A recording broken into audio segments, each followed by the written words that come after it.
Capítulo 415, Encarnação do ódio. Autor, Caleb Piccoli Camargo.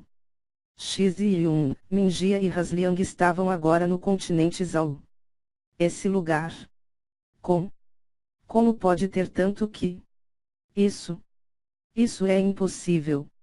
Nem mesmo o planeta de classe B de nossa galáxia tem todo esse que, Hasliang. Ela estava surpresa, o que aqui era dezenas de vezes mais puro e denso do que qualquer local que ela havia estado. Minjia sorriu para a vampira. O que achou? Legal, não? Minjia. Eu jamais pensei que seriam de um planeta de classe S, Hasliang. Classe S? Não. Esse é o planeta Plumas ao Vento, da galáxia Escorpião, é apenas de classe C, Minjia. O que? Desde quando um planeta classe C tem esse tipo de que? Hasliang.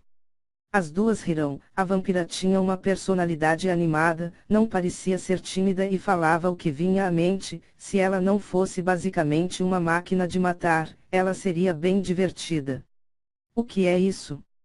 Disse Hasliang parando abruptamente. Seu corpo explodiu em poder e ela entrou em seu modo desperto em milésimos de segundos. Seu corpo ficou estático e ela se preparava para lutar até a morte. Oh! Meninas, vocês já voltaram. Sem o menor som ou ondulação espacial, Limbo apareceu na frente do grupo. Hasliang estava com medo de Limbo, mas ninguém entendia a razão de tal ocorrência. Que foi, senhorita? Limbo.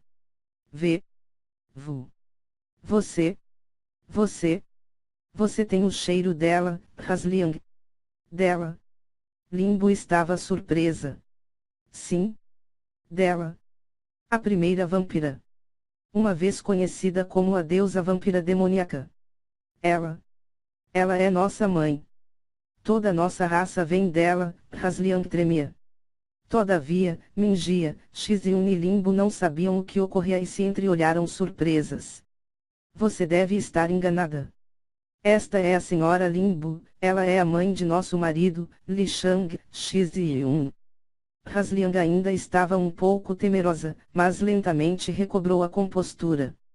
Trilhões de anos atrás. Nesta época, haviam dois seres que reinavam supremos sobre toda a existência, o deus dragão e o deus demônio.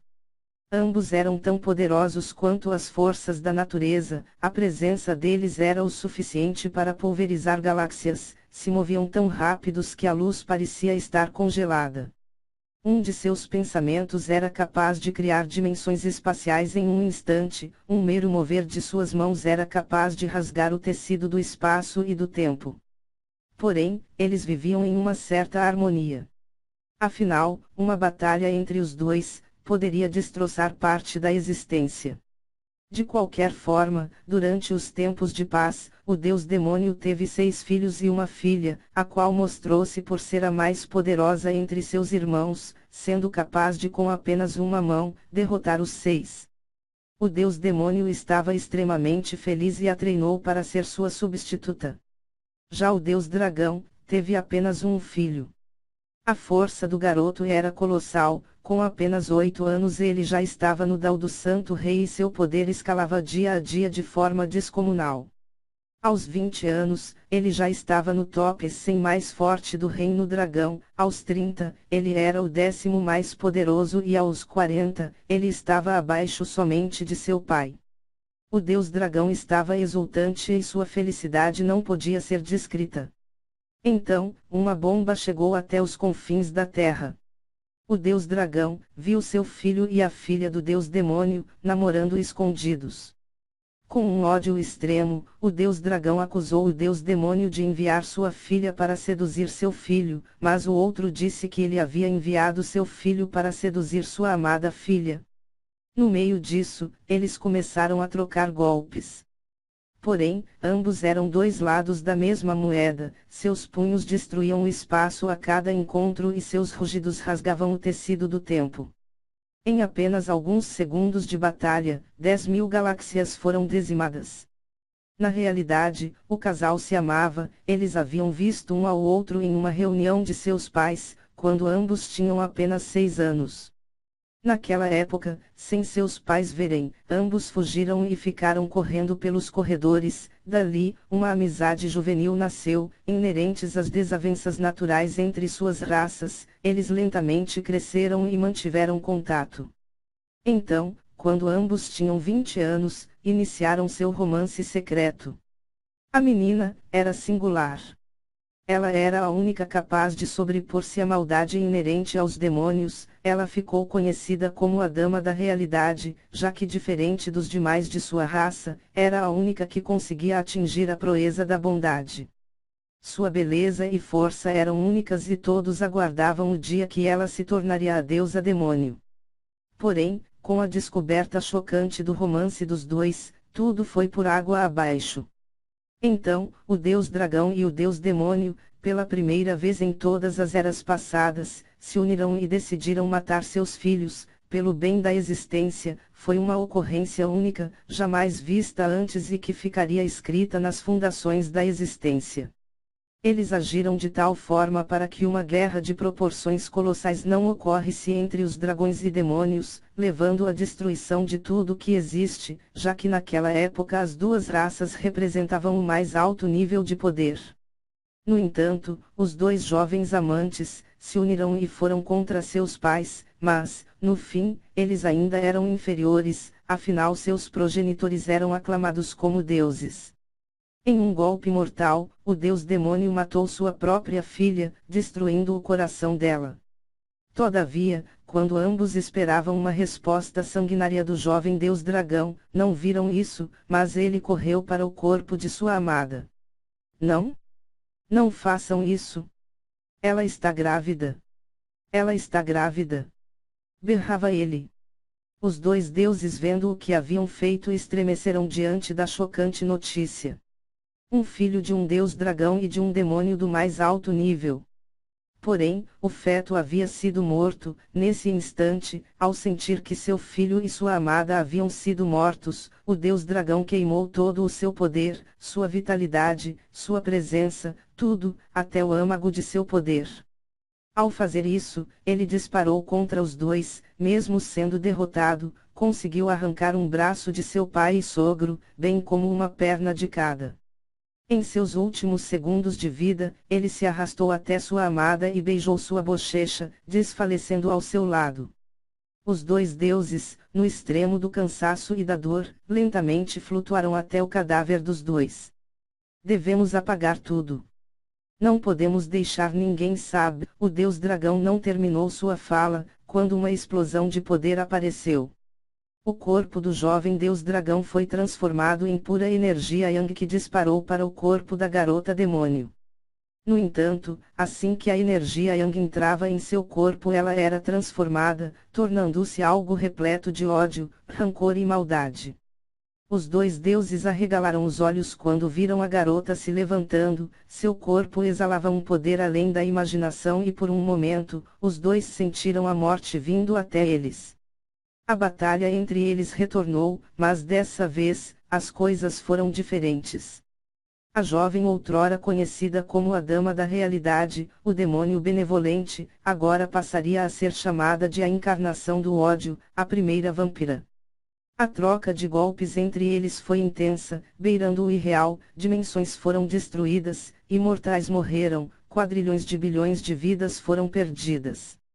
Julgamentos celestiais disparavam contra eles a todo o momento, mas devido à queima de suas vitalidades, eles continuavam lutando. Então, após uma luta que durou 100 dias e 100 noites, finalmente terminou, com a queda dos dois deuses e a da primeira vampira.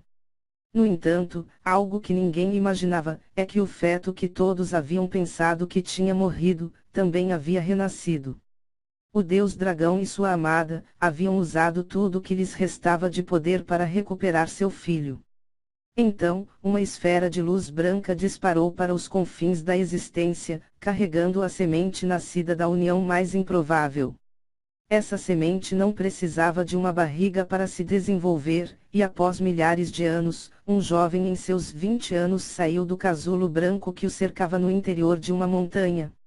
Ele era o primeiro deus dragão demoníaco, também foi o primeiro da raça dos deuses dragões do caos, ou seja, ele era o primeiro antepassado de Gaolial. Esse jovem herdou todas as memórias de seus pais e tudo o que havia ocorrido entre eles. Sendo assim, partiu em uma peregrinação. Após 1 milhão de anos, ele adquiriu a personificação da energia e, quando isto ocorreu, uma nova transformação sobreveio a ele, fazendo perceber que além de um deus dragão do caos, ele também era um vampiro, o segundo vampiro. Ele continuou vivendo sua vida, tendo filhos e filhas, enfrentando a velhice e enfim a morte. O garoto viveu tudo que seu pai e mãe não haviam conseguido conquistar. Dessa forma, nascia ali o clã vampiro, nascido da união de seres do mais alto grau de suas raças, bem como do ódio mais profundo de uma mãe ao perder seu filho. Tais descendentes eram conhecidos como os vampiros de sangue nobre, devido à forma de seus nascimentos ser diferente dos demais, os quais nasciam de demônios que se revoltavam com a morte. De qualquer forma, foi dito que jamais houve ser tão poderoso quanto esse garoto, era dito que ele atingiu o pináculo do cultivo em seus 30 anos. Até hoje, muitos se perguntam o que ocorreu com o jovem. Dizem que ele havia herdado a alma e o espírito de seus pais, e que mesmo após sua morte, a sua consciência buscava dois seres capazes de herdarem a essência de seus pais. Alguns falam que ele havia feito isso há eras atrás, dando para dois clãs distintos a alma de seus pais. Todavia, devido ao medo de que alguma calamidade ocorresse, ele escolheu clãs de planetas longínquos, separados por galáxias. Havia a crença de que os pais do jovem se encontrariam novamente, devido ao amor entre eles ser algo além do que se pode imaginar. De tempos em tempos, algumas pessoas desses clãs demonstrariam ser os detentores da herança do deus dragão vampiro, herança esta que era os próprios pais do garoto. Eu tenho certeza. A presença dela está em nossas memórias sanguíneas, jamais poderia confundir, Hasliang. Apesar de tudo isso, Limbo, Xiziun e Mingia não deram bola. Relaxe. Venha, você ficará cultivando em um dos locais com energia e eu e Mingia precisamos ir em mais alguns planetas para colocar as formações. Lembre-se, cuide de Limbo e da seita dragão. A segurança de Limbo é prioridade. Além disso, tem um demônio de sangue puro cultivando aqui também. Baixem, mas ele está sob forte juramento e não é capaz de fazer mal algum. Também ele ainda está no Dao lendário, não precisa se preocupar, Xiziun. Hasliang controlou sua mente do choque inicial e curvou sua cabeça para sua mestra. Limbo despediu-se das meninas e levou Hasliang com ela para colocar a vampira em uma sala de treinamento, a qual parecia ter um grande temor dela. Dessa forma, Mingia e Xiziun após pegarem mais alguns materiais, partiram para a plataforma, em direção a mais um planeta. O que você acha que Hasliang quer dizer com primeira vampira? Xiziun. Não sei. Se Limbo fosse uma verdadeira vampira, Lishang não seria um vampiro também. Mingia. Não? É um fato que ele é humano e seus pais também. Gaolial e Seiriu haviam deixado claro que Lishang era indiscutivelmente um ser humano, o mesmo era com os seus pais, Xiziun. HM. Quem sabe o que ela tenha é alguma linhagem oculta, Mingia. Também acho. Provavelmente, o clã Lin vem de algum descendente antigo e longínquo desta primeira vampira, Xiziun. É provável. Talvez ela apenas não tenha despertado a linhagem que há dentro dela. Se lembra que o clã Lin achava estranho o fato de nem Lishang e Limbo possuírem uma linhagem do clã Lin. Mingia. HM. Pode ser verdade. Provavelmente Limbo tenha uma linhagem, apenas não foram capazes de detectar, Xiziun. Será que a energia dourada não é a linhagem? Mingia. Não? Não? Hasliang é poderosa, com certeza, mas seu poder é baseado na morte, mesmo a primeira vampira nasceu do mesmo princípio. A energia dourada que corre nele e em nós, está muito, mas muito acima disso. Eu tenho a impressão de que esta energia não é algo que possamos compreender enquanto mortais. Mesmo minha vitalidade tendo atingido um número astronômico, eu ainda sinto a morte dentro de mim. Sinto que apenas quando superarmos este sentimento, este fato que é o fim da vida, poderemos realmente compreender os segredos da existência. X e 1. Você tem razão, Mingia.